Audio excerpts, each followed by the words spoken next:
건드려서는 안 될 걸 건드렸어. 이거 그 동티 맞은 나무로 만든 거네. 맞지?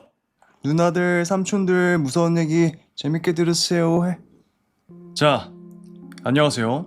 무서운 이야기를 들려주는 남자, 곽두필의 시선의 곽두필입니다.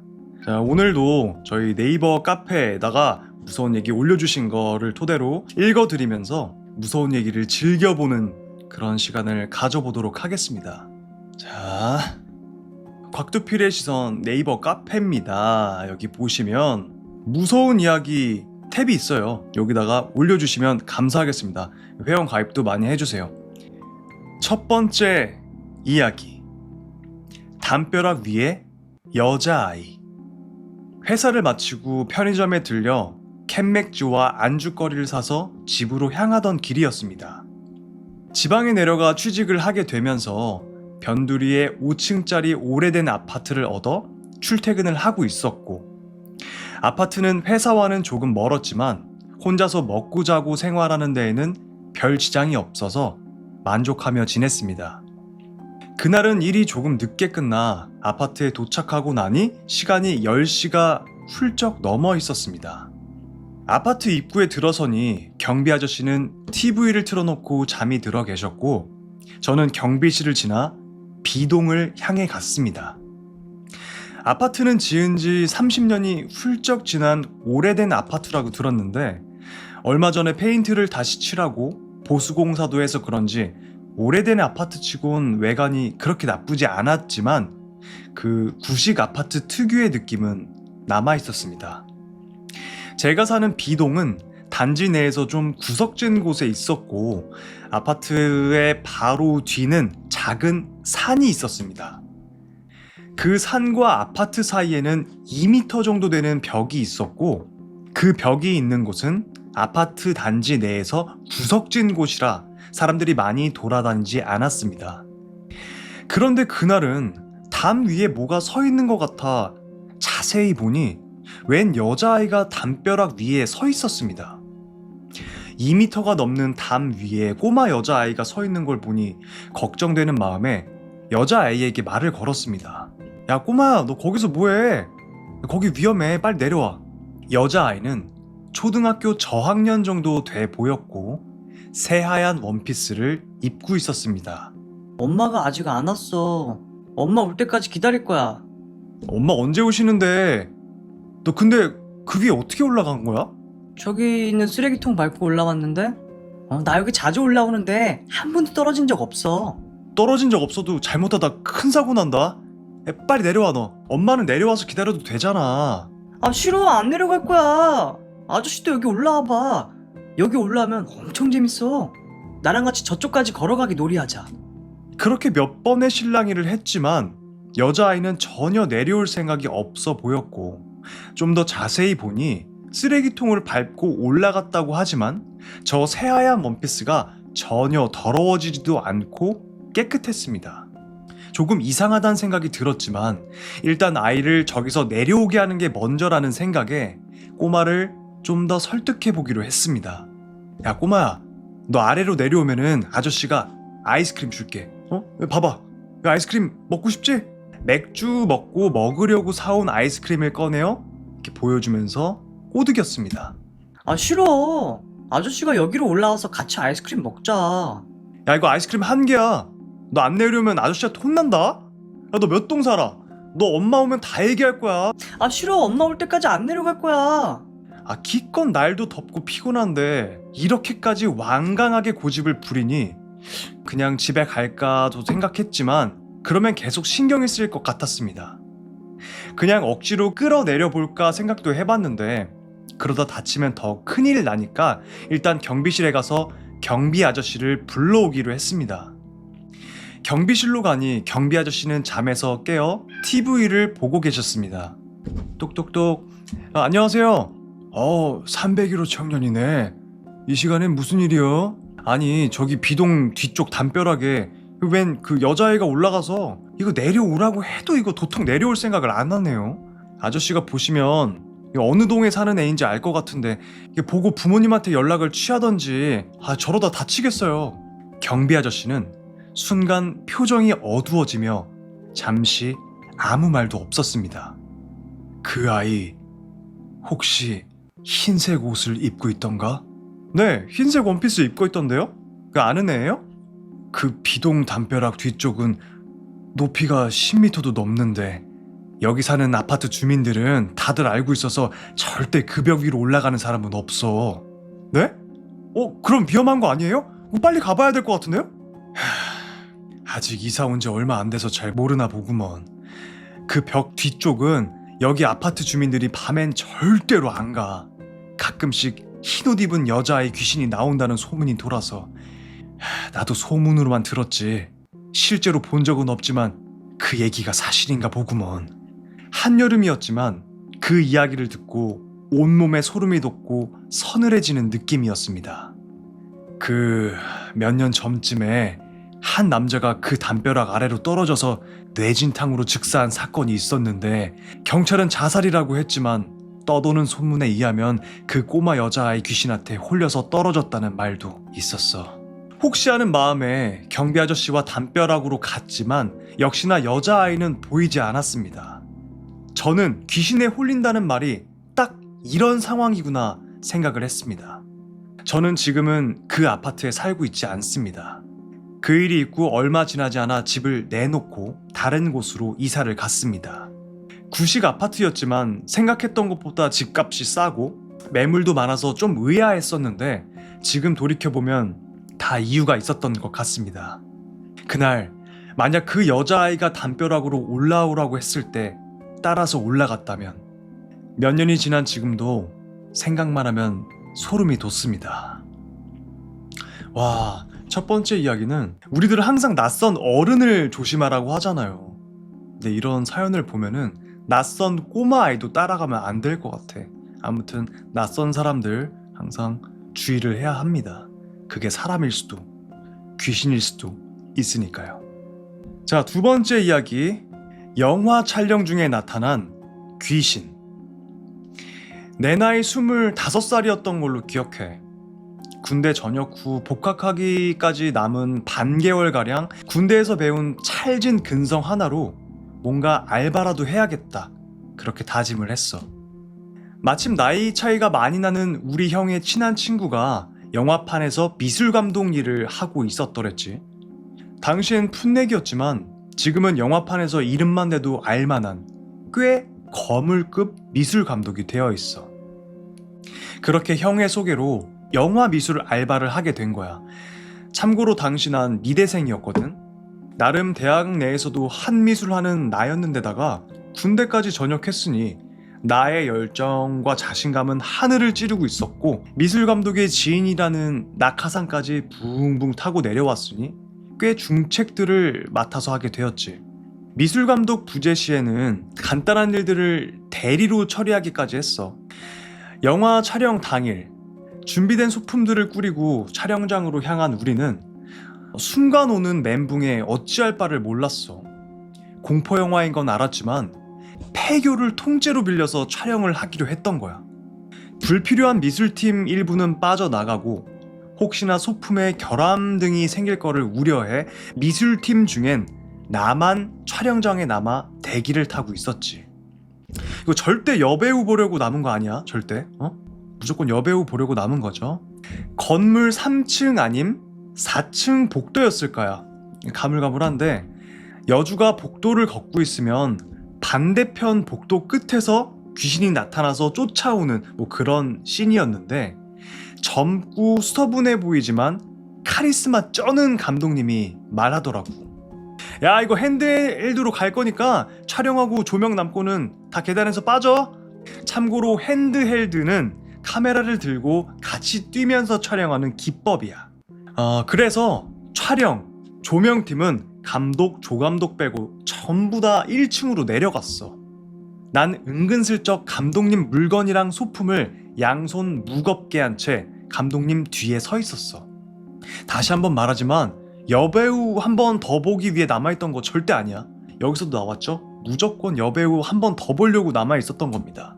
아무튼 감독님께 배울 게 많은 것 같았거든. 감독님이 무전기에 대고 말했어.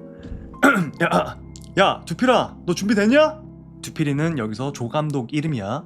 반대편에서 사인이 보내지면 늠름하고 씩씩한 우리의 귀신님을 출동시키는 중책을 맡고 계셨지. 하지만 무전기에서는 치지직거리는 회신만 있을 뿐 조감독님의 목소리는 들려오지 않더라고. 야, 신발놈아, 준비됐냐고! 터프하신 감독님. 계속 무전기는 치지직거리고 있었고 그 잡음 속에 아주 짧게 대답 소리가 들려왔어. 네. 뭐야 이거? 야, 좋아, 가자. 감독님의 외침이 떨어지자 준비하고 있던 여주는 복도 저편으로 서서히 걸어갔고 조명하고 카메라 감독님만 그녀를 따라갔어. 아주 서서히. 여주가 복도 중간쯤 다다랐을까? 다시 감독님이 들고 있는 무전기에서 짧게 하는 쇠 긁는 듯한 소리가 들려왔고 동시에 맞은편 복도에서 머리를 풀어헤친 귀신 역할 배우님께서 얼굴을 살짝 내밀고서는 씩 웃고 있는 거야. 적어도 내 눈엔 그렇게 보였어. 그러더니 이쪽으로 기어오기 시작하는데 한쪽 팔과 다리는 벽을 짚고 나머지 팔과 다리로는 바닥을 의지한 채더러군. 짧은 순간이었지만 난 속으로 감탄했어. 와, 디테일 쩐다. 야, 어떻게 저런 자세를 생각했지? 이렇게? 야, 감독님 진짜 천재네. 여주는 비명을 지르며 감독님과 내가 서 있던 계단 쪽으로 뛰기 시작했고 카메라 역시 그녀를 쫓아 뛰더군. 우리 바로 앞을 지나 여주가 계단을 뛰어 내려가자 반대편에서 오던 귀신님 배우도 이젠 일어서서 뛰어오기 시작하더군. 이미 카메라는 내려갔으니 귀신 배우님이 굳이 뛰지 않아도 되는데 열심히 달려와서는 우리를 향해 한번 씩 웃어 보이고는 계속 뛰어 내려가더군. 마치 놀이동산에 온 여중딩 같은 표정? 뭔가 굉장히 신나 보이는 얼굴이더라고. 거두절미하고 내가 알기론 보통 영화 촬영 때 이제 끊어서 하고 나중에 편집하는 걸로 알고 있었는데 이 한신이 정말 너무 리얼하고 이거 자체가 영화 같더라고. 우리 감독님은 마치 서양 야동에서 나오는 주인공 마냥 오예 오예 오예를 연발하시면서 담배 한 대를 꺼내 무셨고 나는 담뱃불을 붙여드리려고 이렇게 막 라이터를 찾고 있었는데 바로 그때 1층에서 여러 명의 비명소리가 들리는 거야. 그 비명소리에 나랑 같은 층 빈 교실에 짱 박혀있던 스태프들이 막 뛰어나오고 감독님은 무전기에 대고 야 무슨 일이야 왜 그래 하면서 천천히 내려가셨어. 물론 나도 내려왔더니 가관이더군. 여배우랑 여자 스태프들 서로 막 끌어안고 울고 있고 남자들은 넋이 나가 있는 거야. 자초지종을 듣고 감독님하고 나 그리고 위에서 대기 타던 스태프들은 죄다 다시 한번 멘붕. 내용은 이래. 귀신 역할 단역 배우가 늦게 온 거야. 출연하는 씬이 적어서 원래 좀 늦게 오기로 하긴 했는데 예정보다 많이 늦은 거였고 조 감독은 심하게 꾸지람을 하고 있었던 거지. 다시 말해 같은 층 반대편 계단엔 조 감독님하고 귀신 배역 배우는 아예 없었다는 거야. 자, 얘기가 여기까지인데 그 말도 안 되는 자세, 한쪽 팔과 한쪽 다리는 벽을 짚고 한쪽 다리와 한쪽 팔은 땅을 짚고 그러니까 대각선으로 이렇게 붙어 있었다는 거지. 그렇게 쫓아오다가 일어서서 뛰어오면서 촬영하는 카메라 옆을 쓱 지나가서 계단 밑으로 막 뛰어 내려갔는데 그게 사람이 아니라 귀신이었던 거야. 저는 이 얘기를 듣고 너무 무서운 거예요. 왜냐면 실제 촬영장이 어떻게 돌아가는지 저는 알고 있잖아요. 얼마나 무서웠을까. 진짜 무서웠던 사연입니다. 자, 세 번째 이야기. 횡단보도 귀신에 홀린 이야기.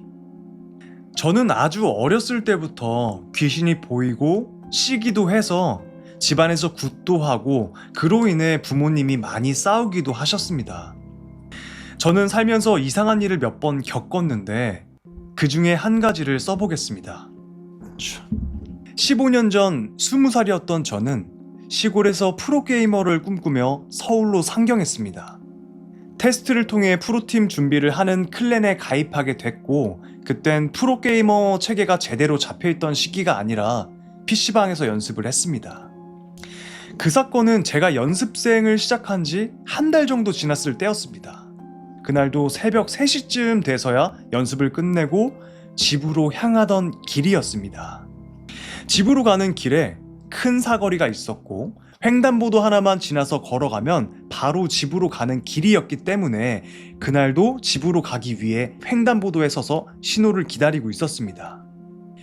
새벽 시간이었지만 대로변 사거리 신호라 대기 시간은 길었고 기다리는 동안 아무 생각 없이 멍 때리고 있었습니다.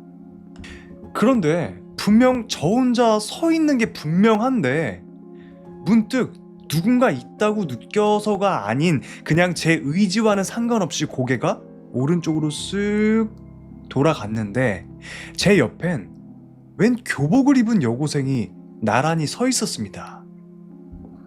저는 서울 애들은 이 시간까지 공부하는구나 생각을 했고 저는 집에 가서 자고 싶은 생각뿐이었습니다. 그렇게 나란히 서서 신호가 바뀌기를 기다렸고 보행자 신호로 바뀌자 저는 길을 건너려고 발을 뗐습니다. 그런데 보행자 신호로 바뀌자마자 옆에 서 있던 고등학생이 이미 횡단보도 중간쯤 가 있는 것이었습니다. 분명 신호가 바뀌기 전엔 제 옆에 서 있었는데 이미 저 앞에까지 가 있길래 뭐야? 왜 이렇게 빨라? 하고 생각을 하고 저도 횡단보도를 건너기 시작했습니다. 천천히 길을 걷고 있는데 저만치 앞에 가던 여고생 가방에서 뭔가 떨어지는 걸 봤습니다. 저는 뭐가 떨어진 거지 이렇게 보다 보니까 볼펜이 떨어져 있더라고요. 얼른 주워서 돌려주려고 저기요 볼펜 떨어뜨렸는데요? 하면서 학생을 따라갔습니다. 그런데 그 학생은 뒤돌아보지도 않고 계속 그냥 걸어가는 것이었습니다. 저는 이어폰 꼽고 가는 건가? 그런 생각에 앞서가던 학생을 따라가면서 더 크게 말을 했습니다. 저기요 학생! 이거 볼펜 떨어뜨렸다고요! 그러면서 학생에게 빠르게 다가갔습니다. 근데 뭔가 좀 이상했습니다.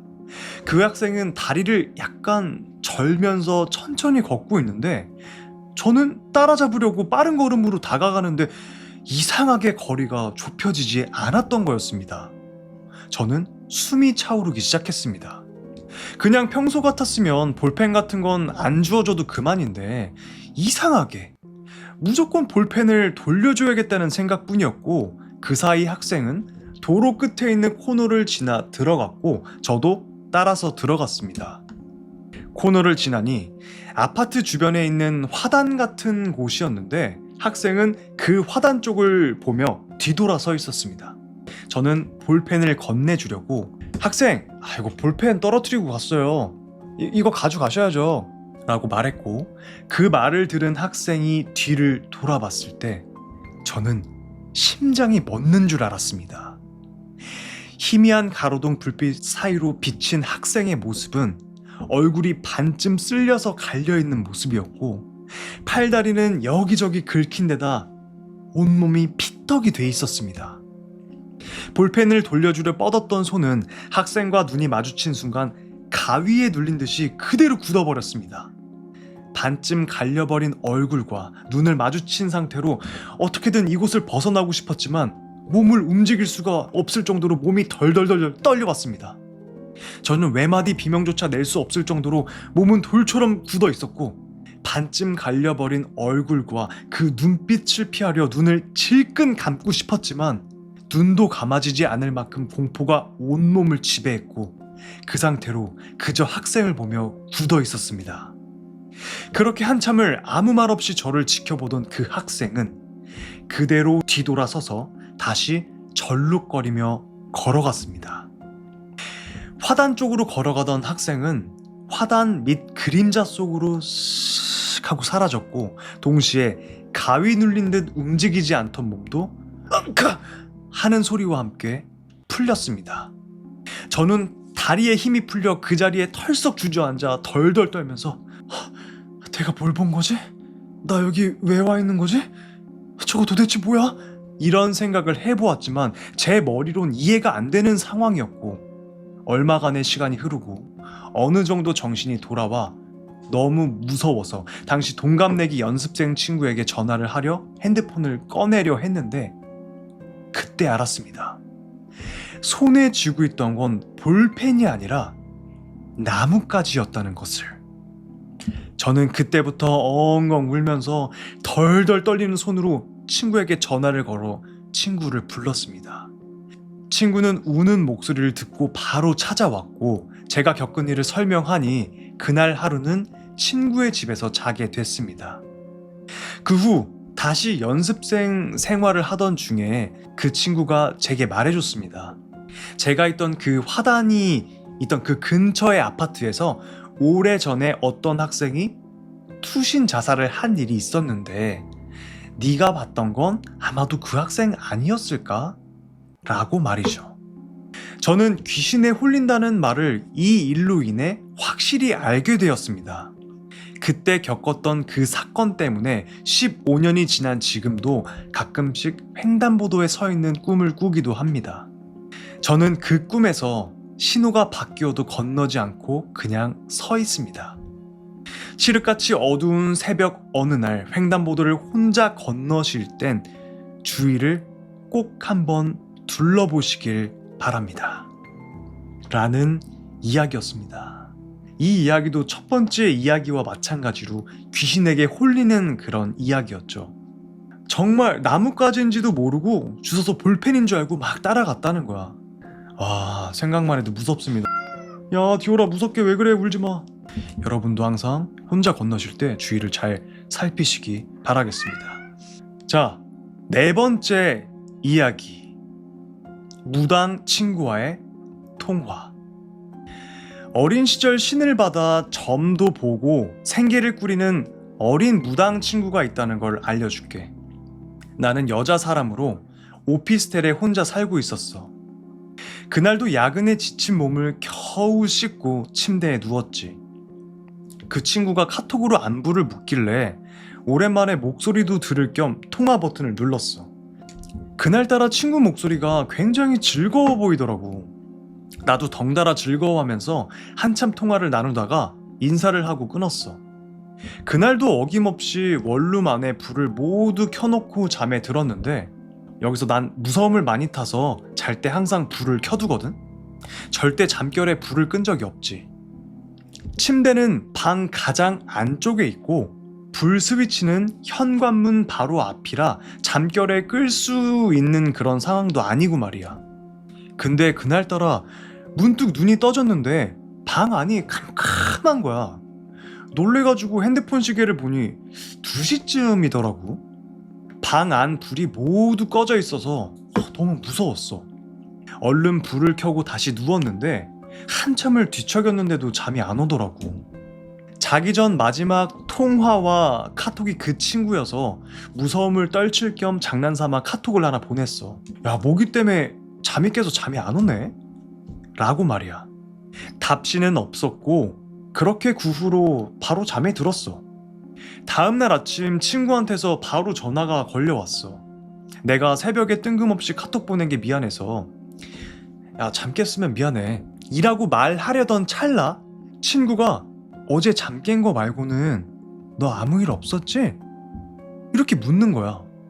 그래서 내가 잠 깬 거 말고 별일 없었는데? 아, 맞다. 갑자기 불이 꺼져 있어가지고 좀 무서웠어 라고 말을 했더니 친구가 그럴 줄 알았어. 다행이다 라고 하는 거야. 궁금해서 왜 그러냐고 물어봤더니 처음에는 아니야, 별일 아니야 라고 막 계속 반복을 했는데 사람 마음이 자꾸 아니라고 하면은 더 궁금해지는 그런 게 있잖아. 그래서 뭔데? 야, 나 이러면 잠 못 잔다니까 빨리 말해줘. 뭔데?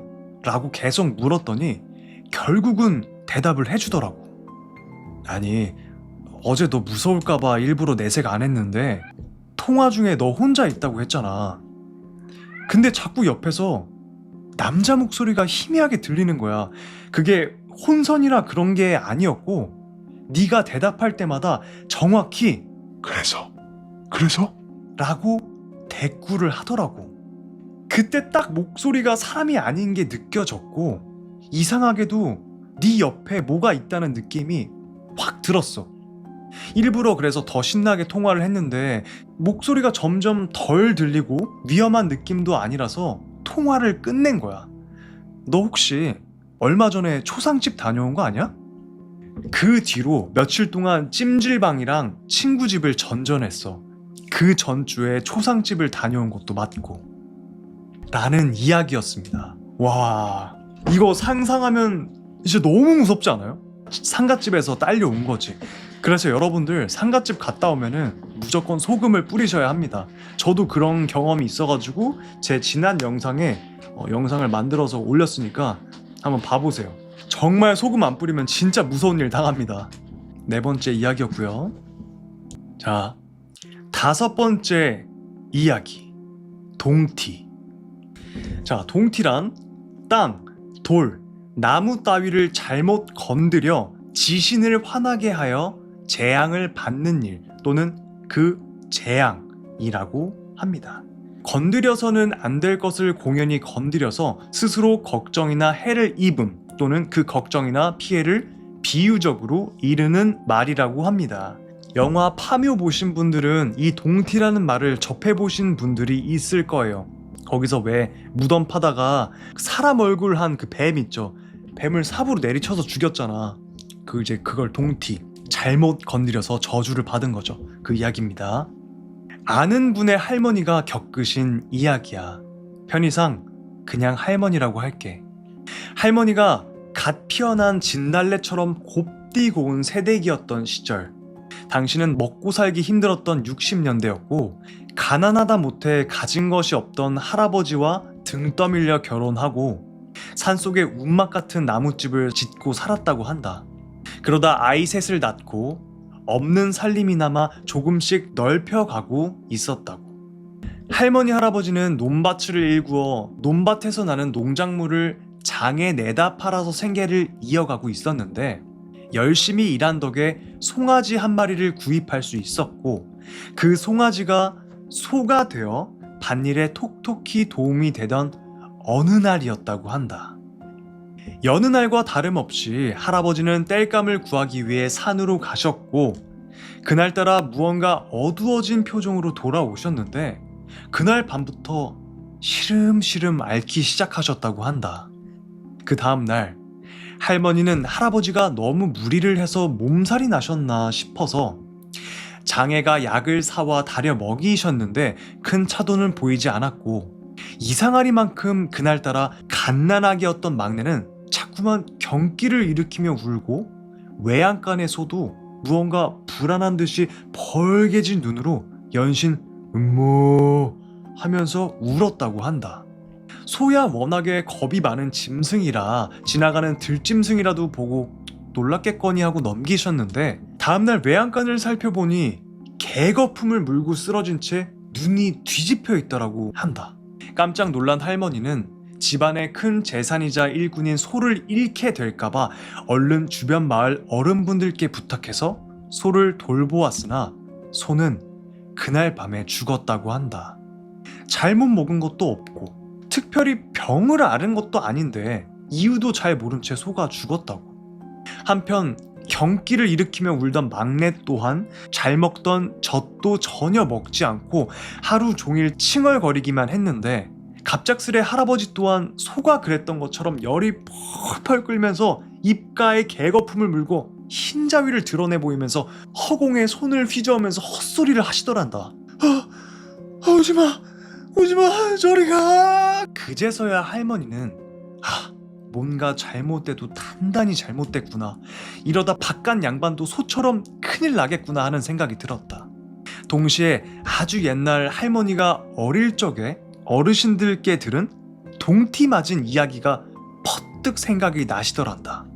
동티란 건드려서는 안 되는 것이나 금기된 것을 건드리면 귀신을 화나게 하여 그 귀신이 사람에게 해코지를 한다는 것이라고 어른들께 들었던 기억이 나서 귀동냥으로 들었던 귀신을 쫓는다는 방법들을 부지런히 실행하셨다고 한다. 그리고는 급하게 마을의 무당에게 찾아가 보았는데 무당집에 들어서자마자 무당이 할머니를 보고는 건드려서는 안 될 걸 건드렸어. 그러게 100년이 넘게 수행을 쌓던 밤나무를 왜 베어? 그러니까 통티가 나지. 하고 가시돋친 듯 말했다고 한다. 할머니는 한 걱정을 하면서 무당에게 통사정을 하셨다고 한다. 아이고 어떻게 하면 좋겠어. 제발 방법 좀 알려줘. 소가 개거품 물며 죽었고 우리 남편과 막내가 다 죽어가. 제발 좀 살려주시오 제발. 그랬더니 무당이 우선은 소금과 팥을 쓴 건 잘 했으나 나머지는 내 일이라며 같이 할머니 집으로 가셨다고 한다. 그리고 할머니 집으로 온 무당은 집안 곳곳과 마당을 돌아다니며 방울을 흔들었고 무언가를 중얼중얼 거리다가 갑자기 외양간으로 한 걸음에 뛰어가더니 소 여물통을 가리키며 이거 그 통티 맞은 나무로 만든 거네. 맞지? 라고 말했다고 한다. 그 말을 들은 할머니는 며칠 전에 할아버지가 땔감을 구해 오시던 날 소 여물통을 만들 만한 좋은 나무를 구해 왔다고 하며 열심히 여물통을 만드시던 게 생각이 나시더란다.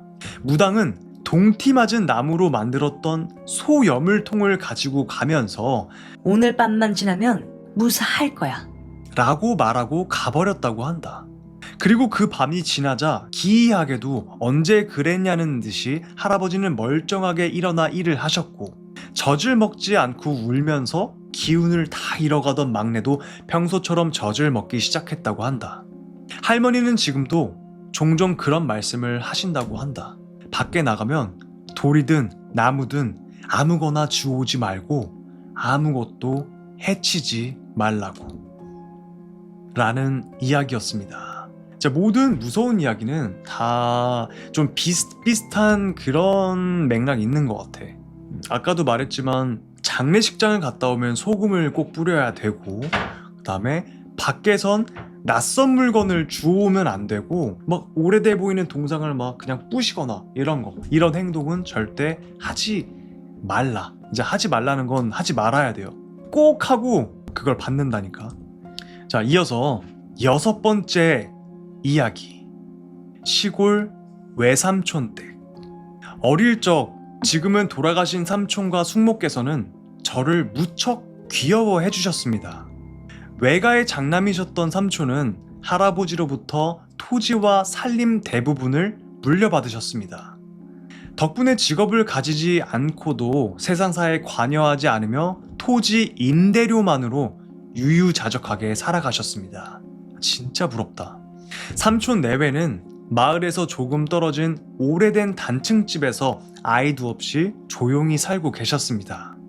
맞벌이로 바빴던 부모님을 대신해 삼촌과 숙모께서는 저뿐만 아니라 누나와 동생까지 자주 집으로 데려가 맛있는 음식을 해주시고 용돈도 주시곤 하셨습니다. 와, 진짜 100점짜리 삼촌. 어머니는 그렇게라도 부모가 된 기분을 느끼고 싶었던 것 같다 라며 삼촌과 나이 차이가 많이 나고 사이도 소원했던 과거를 회상하시곤 했습니다. 제가 고등학교 입학하기 전까지는 토요일마다 삼촌 댁에 놀러가 과자를 얻어먹고 용돈도 받곤 했습니다. 하지만 고등학교에 들어가 동아리 활동과 보충학습으로 바빠지면서 삼촌 댁을 찾는 일이 점점 줄어들었습니다. 그러던 고등학교 2학년 봄, 숙모께서 갑작스러운 뇌출혈로 돌아가셨습니다. 병원에 도착하기 전 이미 숨을 거두셨다는 소식을 어머니를 통해 들었습니다. 그동안 설날이나 추석 명절에만 삼촌 댁을 찾았던 저로서는 숙모의 장례식 때문에 오랜만에 그곳에 방문하게 되었습니다. 그런데 그때 본 삼촌 댁은 완전히 황폐해져 있었습니다. 집안은 미닫이 문이 너덜너덜하고 전체적으로 퇴색된 느낌이었습니다.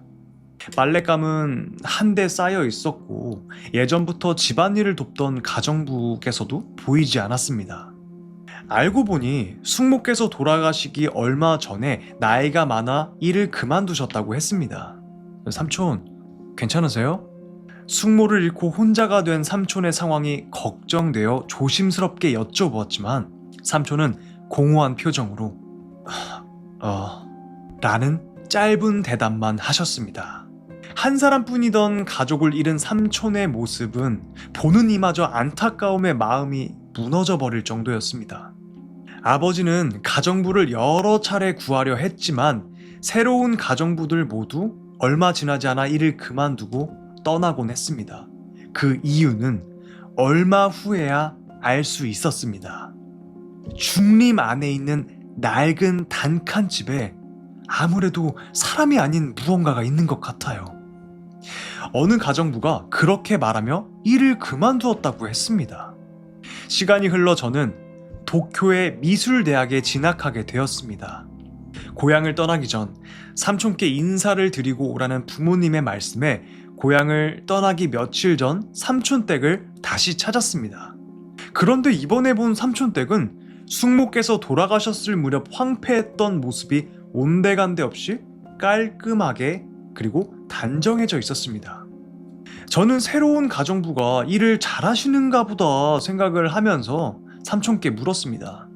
아유, 삼촌 건강해 보이시네요. 새로 오신 가정부분이 좋은 분인가 봐요. 삼촌은 읽고 있던 책에서 눈도 떼지 않고 대답하셨습니다. 아, 미타 씨는 되게 좋은 분이었는데 가을 되기 전에 그만뒀어. 집안은 먼지 한 톨 없고 깨끗했고 빨랫감도 보이지 않았습니다. 삼촌께서 스스로 하신 건가 싶어 의아했지만 그래서 다시 여쭤보려고 하던 찰나 삼촌께서 말씀하셨습니다. 그러고 보니 너 숙모가 만든 튀김 좋아했지? 냉장고에 남아있으니까 그거 먹고 가. 숙모가 만든 튀김이요? 그게 아직 남아있어요, 냉장고에? 숙모께서 돌아가신 지 오래되었는데 삼촌의 말에 의문이 들었습니다. 아, 어젯밤에도 왔거든. 그 만들어 두고 갔을 거야. 냉장고 한번 열어봐. 삼촌은 고개도 들지 않고 손가락으로 부엌 쪽을 가리키셨습니다. 저는 순간 말문이 막혔습니다. 숙모가 있어요? 숙모가 어저께 와서 저 튀김 만들고 갔다고요? 저는 차마 죽은 숙모에 대해 언급을 하지 못하고 얼버무렸습니다. 그랬더니 삼촌은 고개를 끄덕이며 강하게 말씀하셨습니다. 하지만 그 숙모는... 삼촌의 얼굴을 본 순간 저는 말을 삼킬 수밖에 없었습니다. 돋보기 넘어 삼촌의 눈동자는 초점이 맞지 않고 공허했습니다. 저는 삼촌이 노망드신 게 아닐까 생각하여 얼른 자리를 뜨기로 했습니다. 그때 삼촌께서 말씀하셨습니다. 두필아, 너 가기 전에 저 사다리 좀 가져다 줄래? 저기에다가요? 아니, 매일 저녁에 숙모가 저기서 내려오는 게 힘들어 보여서 말이야. 저 사다리 여기다 좀 갖다 줘. 삼촌이 손가락으로 가리킨 곳은 불단 위에 있는 작은 벽장이었습니다. 삼촌, 숙모가 벽장에서 내려오신다고요? 삼촌은 벽장에서 내려와서 저 삼나무 기둥 타고 내려와. 그러니까 저기다 사다리 좀 대줘. 라고 덧붙이셨습니다. 저는 더 이상 삼촌과 대화를 이어갈 수가 없었고 접사다리를 삼나무 기둥 옆에 세워둔 뒤 삼촌 댁에서 도망치듯 빠져나왔습니다. 몇 년이 지나 삼촌께서 돌아가셨다는 소식을 들었습니다. 조용히 의자에 앉아 생을 마감하셨다고 했습니다. 삼촌의 장례식 날, 저는 그곳에서 불단 옆 삼나무 기둥에 세워둔 접사다리를 발견했습니다. 사다리에는 먼지가 쌓여 있었지만 분명 누군가가 내려온 발자국이 선명하게 남아 있었습니다. 라는 이야기였습니다. 와, 그러니까 가정부가 일을 그만둔 이유가 있었네요. 계속 이 집에서 뭔가 이상한 기운을 느꼈고 그게 벽장에 있었던 거죠. 돌아가신 숙모의 원혼이 벽장에 있었나 봐요. 근데 삼촌이 용돈을 얼마씩 줬을까? 그거 좀 궁금하네요. 자, 7번째 이야기. 선풍기 옆에서 들리던 의문의 소리. 선풍기 틀어놓고 자면 죽는다는 말 한 번쯤 다 들어봤지? 다행히 나는 죽지 않았지만 정말 죽을 만큼 무서웠던 기억이 있어. 딱 작년 요맘때쯤이었어. 나는 신도시에 있는 단독주택에 살고 있었는데 집 앞에 조그만 마당이 있어서 우리 가족은 마당에 인조잔디를 깔고 커다란 평상을 가져다 놓고 그 위에서 많은 시간을 보내곤 했는데 그날은 캠핑 분위기를 낸다고 집에 놀러 온 친구와 함께 평상 위에 그늘막 텐트를 치고 아이패드로 영화를 보던 날이었어. 바람이 불면 시원한 날씨였지만 그날따라 바람 한 점 없는 날씨라 조금 더운 것 같아서 그늘막 밖에다 선풍기를 틀어놨지. 저녁이 되니 조금 추운 것 같기도 하면서 선풍기를 회전시켜놓고 긴팔 가디건을 입고 있으면 딱 선선하게 시원하더라고. 우리는 류준열이 나오는 외계인이란 영화를 보고 있었는데 영화가 내 취향이 아닌지 별 흥미를 못 느끼겠더라고. 별 감흥이 없어 보다 보니 나는 어느새 먼저 잠들었어. 한참 잔 것 같은데 잠결에 득, 득, 득 소리가 나더라. 그 선풍기 회전시켜 놨을 때 고장나면 한 번씩 이렇게 딱 걸리면서 틱, 틱 거리는 소리 있잖아. 아, 이거 선풍기 고장났나 보다 생각하며 별 생각 없이 다시 잠들려고 애쓰고 있는데 옆에 있던 친구가 갑자기 소리를 지르면서 막 졸도하려고 하는 거야. 정신이 번쩍 나서 친구를 딱 보니까 친구가 나를 끌어안고 바들바들 떨고 있는 거야. 우리는 급하게 집으로 막 들어갔고 친구에게 이야기를 들어보니까 자기도 영화를 보다가 이제 꾸벅꾸벅 졸고 있었는데 선풍기에서 득, 득, 득 소리가 나길래 봤더니 어떤 여자가 선풍기 앞에 앉아서 영화를 보며 낄낄거리고 웃고 있었대. 근데 그게 딱 보는 순간 온몸에 소름이 돋으면서 이거 사람 아니구나 싶었다는 거야. 득, 득, 득 소리가 이 여자 귀신이 웃고 있는 소리였나 봐요. 막 이런 거. 와, 진짜 무서웠겠다. 근데 이 지금 글쓴이가 신도시에서 단독주택이라고 했잖아요. 이거 아마 일산인 것 같아. 왜냐면 나도 일산 단독주택에 살았었거든요. 우리가 잘 살았었을 때. 아무튼 거기 일산 어디인 것 같아. 나 알 것 같기도 해. 얼마나 무서웠을까. 거기 앞에 텐트 치고 막 그런 게 좀 있긴 해요. 우리도 마당이 있었어. 그 선풍기 옆에 앉아가지고 낄낄대고 웃고 있었던 거죠. 여자 귀신이. 와, 씨, 진짜 무섭다. 자, 8번째 이야기. 차고와 오른쪽 눈. 내가 5살, 6살 무렵의 이야기이다. 그 당시에는 나는 저녁 시간이 되면 산지 얼마 안 되었던 자전거로 마을을 산책하러 다니곤 했다. 길을 건너다 마음에 드는 공원이나 친구네 집 앞을 대충 돌아다니다 돌아오는 짧은 산책이었다. 코스는 언제나 늘 똑같았다. 그러던 어느 날 사건은 산책에서 돌아오는 길에 일어났다. 큰 교차로를 지나 조금 더 가면 우리 집까지는 5분 정도 거리에 큰 집이 하나 있었다.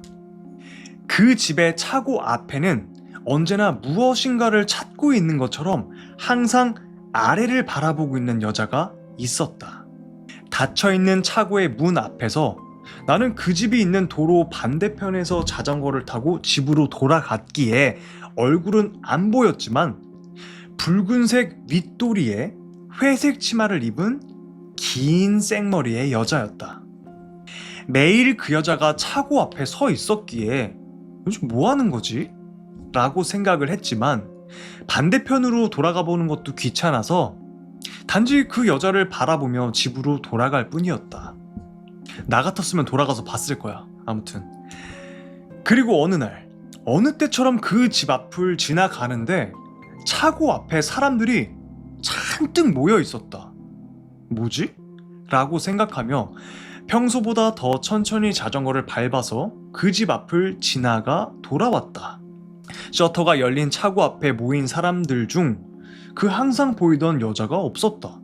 그 이후 그 여자가 보이는 일은 없어졌다. 나는 또 셔터가 닫힌 차고를 보며 그 여자는 어디로 갔을까? 매일 뭐 찾는 것처럼 저기 서 있었는데 라고 생각하면서 집으로 돌아갔다. 그리고 궁금해진 나는 어느 날 어머니에게 물었다. 엄마, 그 나 산책해서 돌아오는 그 교차로 있잖아. 거기 커다란 집 있는 그 차고 쪽에 맨날 그 여자 서 있었는데 안 보이더라고요. 어디 갔을까요? 그 순간 어머니의 안색이 갑자기 바뀌었습니다. 갑자기 나의 양 어깨를 움켜쥐시면서 화난 듯한 어조로 나에게 물었습니다. 너 본 거야? 그 집 앞에서 여자 본 거야? 예상 외의 반응에 나는 눈물이 날 것 같았습니다. 설마 이런 걸 물어봤다고 혼날이라고는 진짜 생각도 못했기 때문이었어요. 하지만 어머니의 꾸중은 계속되었습니다. 네가 본 거 사람 아니라 귀신이라고, 귀신! 그 교차로에서 사고당한 사람이라고! 나는 그 순간 멍해버렸습니다. 이거 무슨 소린지 도저히 이해할 수가 없었거든요. 어째서 교차로에서 사고를 당한 사람의 귀신이 한참 떨어진 집의 차고 앞에 나타나는 것인지 이해가 안 됐기 때문이에요. 그 여자 눈을 찾고 있던 거야, 오른쪽 눈을! 죽었을 때 조사했더니 그 여자는 오른쪽 눈이 없었다는 거예요. 사고가 났을 때 날아가 버렸던 거죠. 그게 그 집 차고 안까지 굴러가 있었던 거였고요. 약간 안정을 되찾은 어머니에게 나는 다시 물어봤습니다. 어떻게 그 집에 눈이 있다는 걸 찾았대요? 다시 어머니의 목소리가 집안에 울려 퍼졌습니다. 너 이외에도 봤던 사람이 많아. 지나가면 아저씨가 매일 같은 곳에 있는 게 이상해서 물어봤다는 거야. 그랬더니 여자가 돌아보면서 눈을 찾고 있어요. 내 오른쪽 눈 혹시 보셨어요? 라고 말했다는 거야. 그 이유는 듣지 않아도 알 것 같았습니다. 그날을 마지막으로 나는 산책을 나가는 것을 그만두었습니다. 라는 이야기였습니다. 와, 근데 그런 말이 있더라. 그 사람이 죽게 되면은 그 죽을 당시의 모습 그대로 귀신이 된대. 그러니까 만약에 내가 뭐 오른쪽 손이 절단이 났어. 근데 절단이 나고 죽었어. 그러면 귀신이 되어가지고 양쪽 팔이 있는 게 아니라 외팔이 귀신이 된다는 거죠. 그래서 온전하게 수습해주는 것도 중요하다고 하더라고요. 그래서 사람들이 막 자살을 하지 말라는 소리가 있어요. 특히나 막 투신 자살. 왜냐면 아까도 말했지만 사람이 죽은 그 상태 그대로 귀신이 되기 때문에 생각해보세요. 투신 자살을 했으면은 터져 있을 거 아니야. 그 상태 그대로 귀신이 되니까 그게 얼마나 비참해요. 그러니까 여러분들 절대 극단적인 생각 선택하시면 안 됩니다. 아셨죠? 자, 무서운 얘기는 계속됩니다.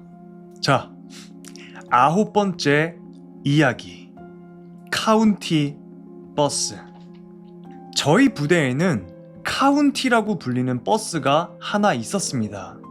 오랜 연식이 되긴 했는데 운전병이었던 제가 차를 몰고 이리저리 시운전을 하다 시내를 통과해 부대를 오기 위해 향했습니다. 시내길이 뻥 뚫려 있어서 80km 정도를 밟으며 가고 있었는데 신호가 바뀌길래 브레이크를 밟았습니다. 근데 차가 미끄러진다고 해야 되나? 쭉 밀려서 교차로 가운데에서 멈추더라고요.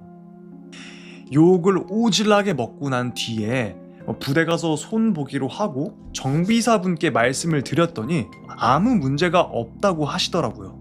순간 이상했지만 그래, 뭐 어느 정도 감안하고 타기로 했습니다. 며칠 후 그렇게 해서 정식 운행이 시작되었습니다.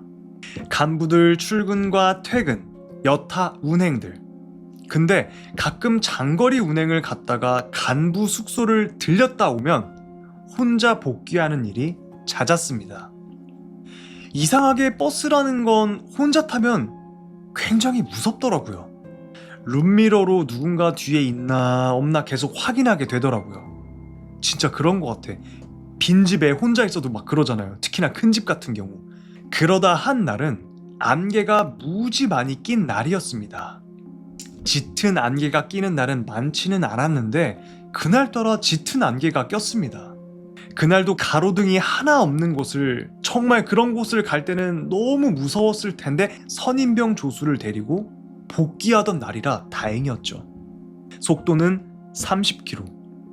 앞도 안 보이고 사람이 튀어나올 수 있으니 천천히 가고 있는데 선임도 뭔가 자꾸 느껴지는지 뒤를 계속 돌아보더라고요.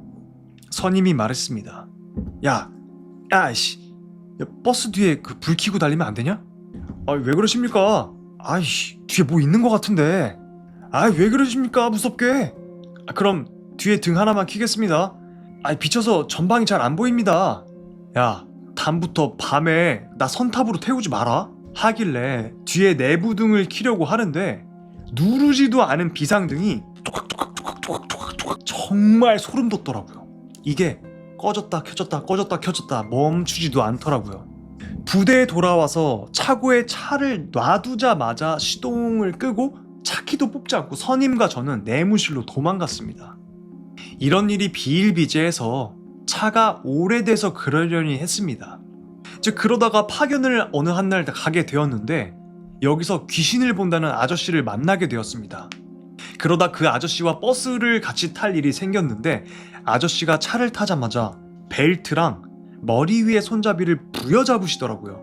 그래서 제가 아저씨 오바 좀 하지 마세요 라고 말했더니 아저씨가 정말 긴장된 듯한 얼굴로 출발해요, 빨리 갔다 오게, 그냥 빨리 출발해요 라고 하시더라고요. 그리고 간부들 퇴근을 돕고 돌아오는 도중에 아저씨가 계속 뒤를 돌아보는 겁니다. 아저씨 왜 그러세요? 아니야. 왜 그러시는데요? 저 사실은. 그리고 아저씨가 하시는 말은 충격적이었습니다. 그 버스 안에 영적인 기운이 정말 가득하다고 하더라고요. 저는 귀신을 믿지 않아서 아저씨가 장난치려는 줄만 알았습니다. 그러다 차가 퍼지는 바람에 정비소에 들렸는데 알고 보니 차가 정말 여기저기 멀쩡한 데가 한 군데도 없다고 하더라고요.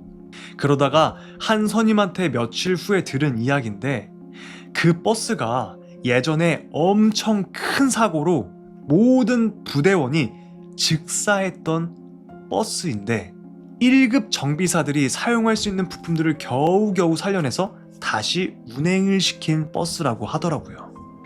그 이후에도 그 때문인진 몰라도 안개가 끼는 날이면 버스에 아무도 안 타고 있지만 좌석이 꽉 찬 듯한 느낌으로 어둠을 달리곤 했습니다. 와, 계속 운행을 했나봐.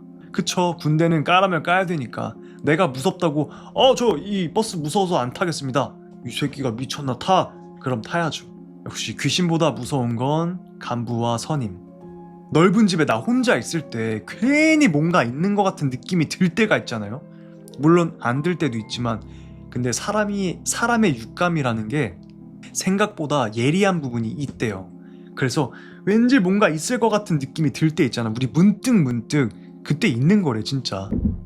자, 10번째 이야기. 그슨새. 그슨새란 무엇인가? 제주도의 전통 귀신. 제주도의 특성이 매우 잘 드러나 있는 귀신이다. 일반적인 귀신들과는 달리 낮에 돌아다니며 혼자 있는 사람을 해치고 홀려 죽인다고 합니다. 제주도의 한 농부가 밭일을 한 후 저녁이 되어서야 집으로 돌아왔는데 이웃집의 부인이 자기 남편이 돌아오질 않는다며 남편 좀 찾아달라고 울며 부탁을 하였습니다. 못 본 척 할 수 없었던 농부는 이웃집 농부의 밭으로 갔는데 밭 가운데 이웃집 사람이 서 있었습니다. 무언가 기이함이 드는 모습이었지만 농부는 다가가며 그 왜 가만히 서 있는 거냐고 물었습니다. 그런데 그의 행동이 이상했습니다. 이웃집 사람은 연신 이상하게 희죽희죽거리면서 중얼거리고 혼잣말을 했습니다. 그러면서 들고 있던 밧줄로 자기 목을 감으며 묶어 조였다가 풀고 조였다가 또 풀고 조였다가를 하고 있었습니다.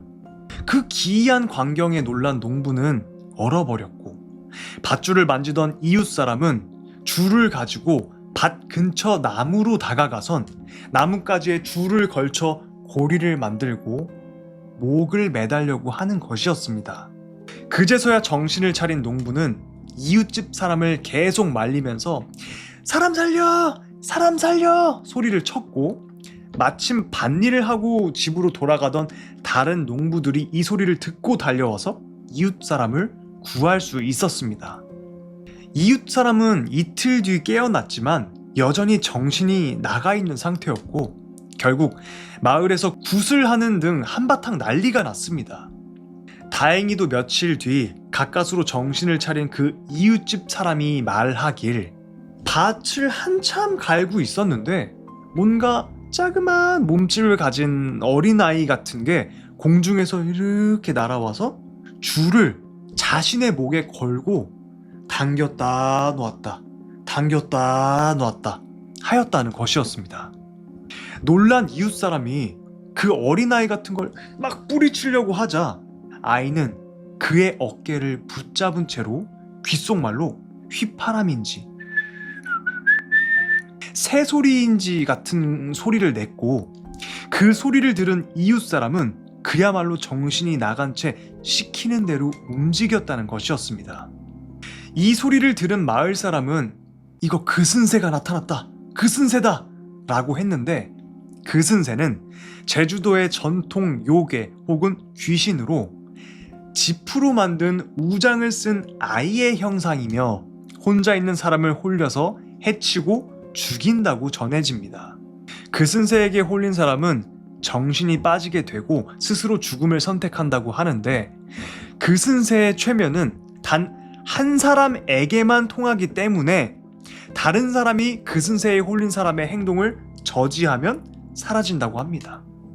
목을 매달려고 했던 그슨새에게 홀린 이웃집 사람이 살 수 있었던 건 그 행동을 제지하려고 했던 농부 덕이었죠. 나 이야기를 듣고 제주도 가고 싶다는 생각이 쏙 들어갔어요. 그 고등학교 때 수학여행 빼고는 안 다녀와 본 것 같다. 2인 1조로 가세요. 혼자 가면 안 됩니다. 자, 11번째 이야기. 이 이야기는 우리 구독자님께서 실제 겪었던 이야기를 저희 커뮤니티에 올려주셨기 때문에 같이 소개를 한번 해보겠습니다. 제목, 제가 실제 겪었던 가위 눌림 이야기입니다. 안녕하세요. 제가 직접 겪은 무서운 이야기 짧지만 한번 풀어보겠습니다. 때는 지금으로부터 6년 정도 전인가 있었는데요. 저는 꼬맹이 때부터 지금까지도 영적인 부분으로 그 감이라는 게 일반인보다 좀 더 좋은 축에 속해 있었어요. 본능적으로 그런 감을 타고난 건지 그런 게 느껴지더라고요. 시간이 흐르고 흘러 30 후반에 사건이 하나 생기게 됩니다. 살고 있던 동네가 재개발 대상이었는데 이사를 하게 되었습니다. 아파트였는데 이사를 한 후 몇 달간은 아무런 이상 없이 잘 지내고 있었거든요. 그런데 어느 날 갑자기 자려고 누우면 가위에 눌리는 겁니다. 가위에도 사람에 따라 유형이라고 할까요? 뭐 그런 게 있잖아요. 제가 눌린 가위는 자려고 눈을 감으면 무슨 이상한 기운이 몸 전체를 감싸는 겁니다. 그리고 가위에 눌리는 겁니다. 가위에 눌리면 몸을 움직일 수 없고 뭔 막 물에 빠지는 듯하게 깊은 심연으로 계속 가라앉는 느낌, 그런 느낌이 들었어요. 가위를 풀려고 노력을 했지만 이게 또 쉽게 안 풀리는 거예요. 가위를 풀 때 뭐 그런 방법들이 있잖아요. 예를 들면 뭐 손끝에 이렇게 감각을 집중시켜서 움직이다 보면 가위가 풀리죠. 뭐 그런 거를 말씀하시는 것 같아요. 아무튼 그렇게 어렵사리 가위를 풀고 다시 잠들고, 이런 일상이 계속 반복이 되는데 가위로 고통 받아보신 분들은 아실 겁니다. 이거 사람 미칩니다. 맞습니다. 제가 알아요. 가위 눌리잖아요. 그날 가위가 한 번 눌리는 게 아니야. 또 가위 눌리고 계속 눌려. 가위 한 번 눌리면 진짜 사람 미쳐요. 신빙성이 갑자기 확 올라갔습니다. 자, 계속해서 잠을 제대로 못 자니 일상생활도 힘들어지거든요. 자려고 눈을 감으면 가위 눌릴 때 드는 그 기운이 온몸을 감싸고, 눈을 뜨면 그 기운이 갑자기 확 풀리고, 그래서 ASMR 들으며 잠을 자보려고 해도 그다지 소용이 없었습니다. 진짜 사람 환장합니다. 그러던 중 직장이 용인이었는데 직장에 길냥이들이 엄청 많았습니다. 아, 좋다. 제품을 포장해 놓는데 쉬도 하고 응가도 하고 박스 갈갈이 하고, 제가 고양이를 좋아하지만 그런 일은 두고 볼 수가 없었기 때문에 어쩔 수 없이 이렇게 쫓아내곤 했거든요. 근데 어느 날 어미가 버린 눈도 안 뜬 아기 고양이가 자재 쌓아놓은 그 높은 데서 막 울고 있는 거예요. 겨울이었는데 그 녀석이 눈도 안 뜬 채로 야옹야옹 하면서 막 이렇게 우니까 막 일하시던 분이 야, 이 녀석 여기서 이러고 있다고 하시면서 그 아기 고양이를 저한테 맡기시더라고요. 저도 뭐 딱히 방도가 없었기 때문에 박스 하나 접어가지고 뭐 갈 때 가더라도 그 박스에서 조금이라도 덜 춥게 가라 이러고 박스를 접어서 그 안에 고양이를 넣고 그냥 저냥 있었습니다. 근데 이게 3일 동안 방치를 했는데도 안 죽는 거예요. 안 돼, 방치하면 안 돼요.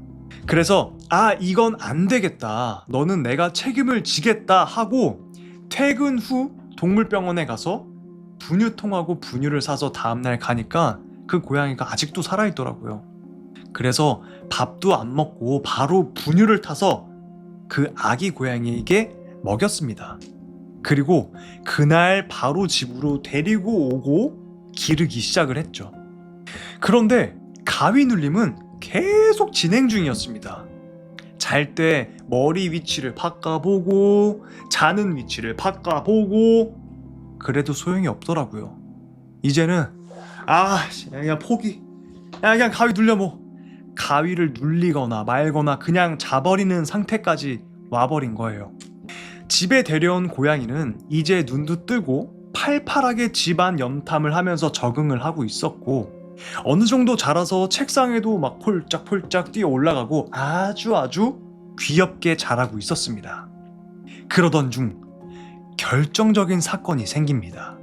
주말이었습니다. 토요일로 기억을 하는데 오후 2시, 3시 정도로 기억을 합니다. 갑자기 몸이 피곤해졌는데 그래서 눕게 되었고 스르륵 눈이 감겼어요. 아니나 다를까 또 가위가 눌린 거죠. 근데 이번 가위는 그동안의 가위와는 완전히 달랐습니다. 가위 눌릴 때 그 기운이 온몸을 감싸는 건 맞는데 칠흑 같은 심연으로 빨려 들어가는 것이 아니라 어떤 남자인지 여자인지 모를 것이 내 뒤에서 한 손으로는 가슴을 잡고 한 손으로는 낫을 잡고 그 낫을 가슴에 대고 서서히 목으로 그 낫을 들어 올리는 겁니다. 이것도 빨리 깨야겠다 하는데 가위라는 게 쉽게 깨지나요? 점점 낫이 목으로 올라오자 저도 이거 심상치 않다고 느끼고 옆방에 있던 엄마를 불렀습니다. 근데 몸도 안 움직이고 목소리도 안 나오는데 엄마가 들었겠습니까? 성대가 움직이지 않는 상황에서 엄마 목소리가 이런 식으로 나오는 겁니다. 진짜 낫이 목 가까이 왔을 때 눈물까지 나오는 그런 상황이었습니다. 몸은 안 움직이지, 목소리는 안 나오지, 할 수 있는 게 아무것도 없다고 생각이 들 때 이거 완전 가평 잣됐구나 이 생각이 들었습니다. 그 귀신의 형상은 이러했습니다.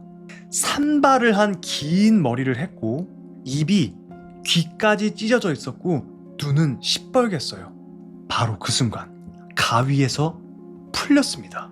그리고 이제 사연자분이 가위가 딱 깰 때 그런 말을 하더라고요. 아깝다. 그리곤 입이 찢어진 상태에서 막 웃기 시작했습니다. 어떻게 풀렸지? 가위에서 풀리고 정신을 차려보니 고양이가 보통 컴퓨터 책상 위에 누워 있거든요. 근데 제 다리를 건드리며 저를 빤히 뚫어지게 쳐다보고 있는 거였어요. 살았다.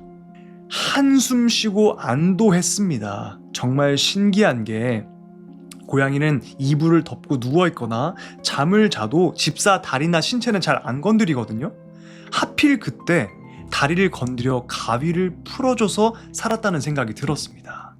더 이상한 것은 그 후로부터 가위가 안 눌리더라고요. 그리고 그 고양이는 아직까지 제 옆에서 잘 먹고 잘 살고 있습니다. 라는 이야기였습니다. 와, 고양이가 결초 보온이라고 해야 되나? 결초까지는 아니고 보온을 한 거네요. 진짜 이런 스토리가 있구나.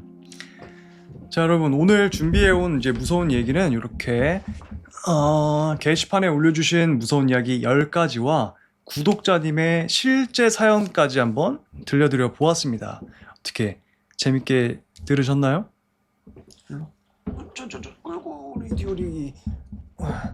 우리 디오리가 구독자 누나들이랑 삼촌들 보고 싶은가 보다. 무서운 얘기 재밌게 보셨어요? 응? 왜 그랬어? 너 근데 왜 허공에다가 왜 울었어? 아빠 무섭게? 응? 왜 울었어? 응? 아빠 무서웠는데?